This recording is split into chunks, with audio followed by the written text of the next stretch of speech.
Olá, eu sou José de Godoy Filho, um dos pastores da Igreja Batista Ágape, aqui em Curitiba.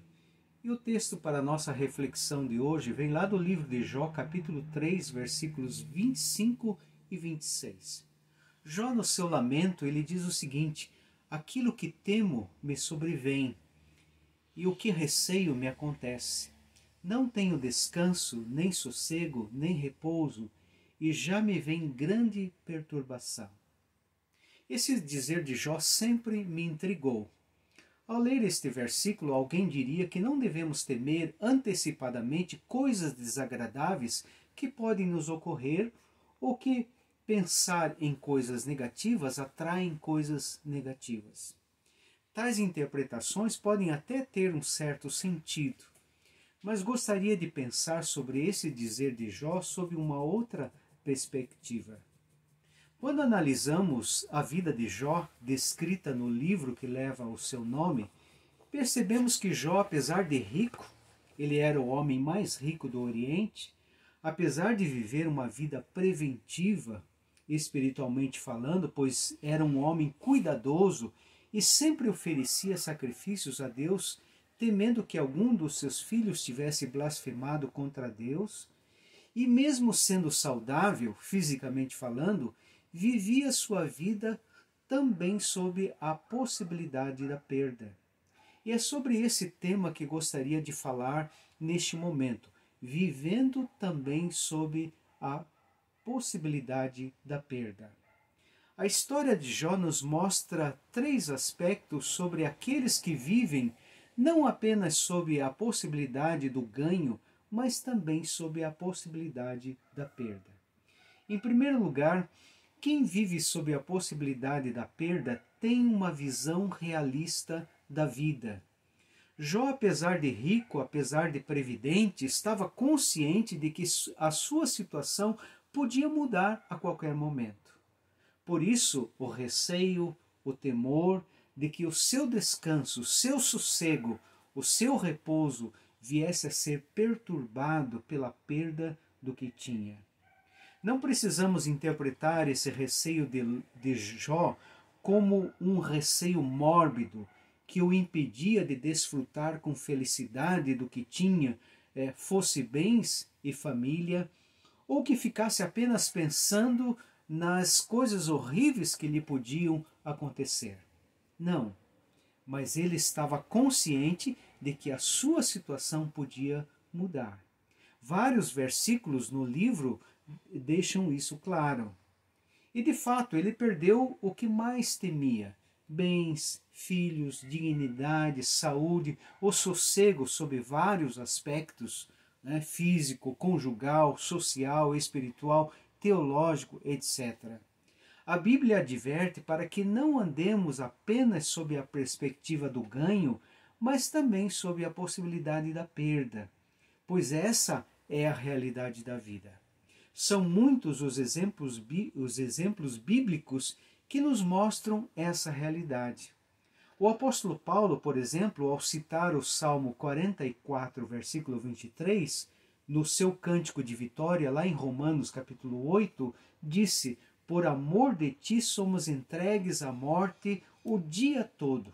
Fomos considerados como ovelhas para o matadouro. Ou seja, ele vivia sob a possibilidade de que podia morrer a qualquer momento.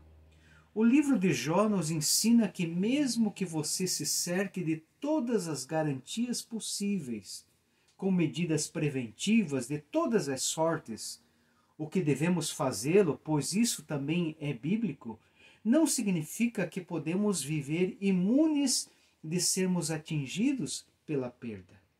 Evidentemente, não precisamos ficar nos torturando, pensando e antecipando possíveis coisas ruins que podem nos acontecer. Isso seria ansiedade. Mas viver apenas sob a possibilidade da não perda é viver uma ilusão, é viver fora da realidade. Muitas vezes, até mesmo dentro de alguns círculos cristãos, equivocadamente, a prosperidade, a cura, as situações agradáveis são as únicas possibilidades esperadas. E aí a realidade da vida pode confrontar esse tipo de visão distorcida da realidade. Um certo medinho, contanto que não seja um medão, um pouco de realidade, ao contrário do otimismo triunfalista, faz bem à nossa vida e nos tornam mais resilientes caso sejamos atingidos por alguma situação de perda. Em segundo lugar, quem vive sob a possibilidade da perda está mais preparado para suportar o sofrimento. O fato de alguém presumir que perdas lhe podem ocorrer não o isenta de sofrer quando perdas lhe ocorrem. Isso é claro, Jó que o diga. Ele sofreu muito, não somente fisicamente, o que já seria muito, mas ele sofreu socialmente também, quando foi incompreendido por seus amigos. Sua esposa pediu que amaldiçoasse o seu Deus e morresse. Sofreu para tentar entender também o seu sofrimento na medida em que refletia sobre ele e respondia às acusações dos seus amigos. Sofreu psicologicamente. É possível perceber em todo o livro fases, momentos do seu sofrimento psíquico. Evidentemente, Deus estava com ele o tempo todo, apesar do sofrimento que teve. Essa é a explicação última para a sua resistência nas perdas que teve. Mas dentro do tema que nós estamos vendo, percebemos quanta força Jó tinha, apesar de tudo o que sofreu. É na hora do sofrimento que a nossa resiliência é colocada à prova e é mais requerida. E Jó consegue, ainda que com muita dor, suportar tudo o que suportou. Somente alguém muito forte podia suportar tudo o que Jó suportou. Pessoas enfermas, às vezes, que lutam para sobreviver, muitas vezes podem demonstrar muita força. Jó nos ensina isso. Apesar de rico, de saudável, apesar de previdente, sabia que podia ser atingido pela perda. Assim, estava mais preparado para enfrentar o que enfrentou. E aqui está uma grande lição para nós. Quando alguém se conscientiza de que perdas lhe podem ocorrer, fica menos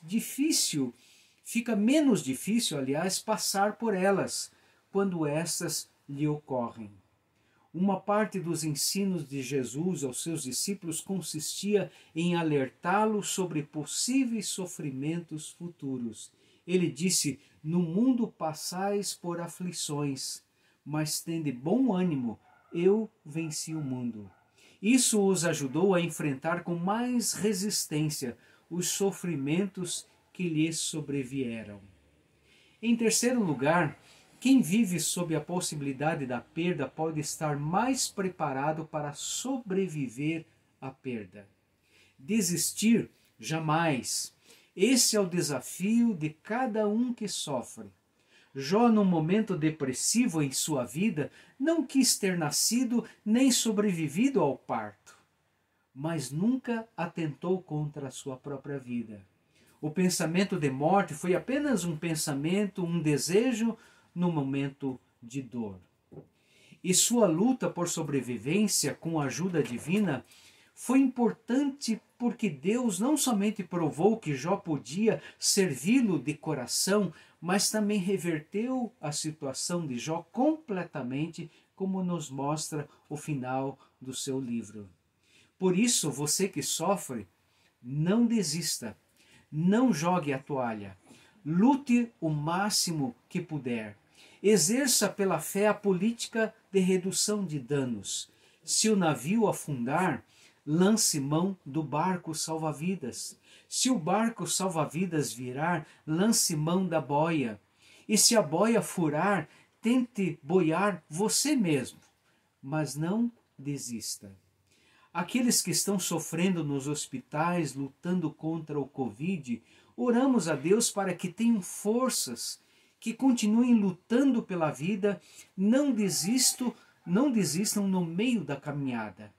Caso não o consigam, são vitoriosos de outra maneira. Às vezes ouvimos por aí, fulano de tal perdeu a batalha para o Covid. Para o cristão, quem não conseguir sobreviver ao Covid não é necessariamente menos vitorioso do que aqueles que tiveram a felicidade de derrotá-lo. Sucumbir ao Covid não nos rouba a coroa da justiça preparada para todos os que partem na fé no Senhor Jesus Cristo. Em última instância, a morte para o cristão é lucro.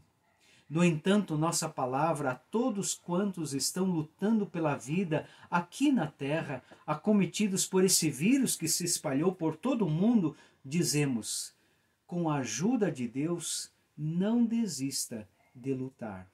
Que Deus nos abençoe.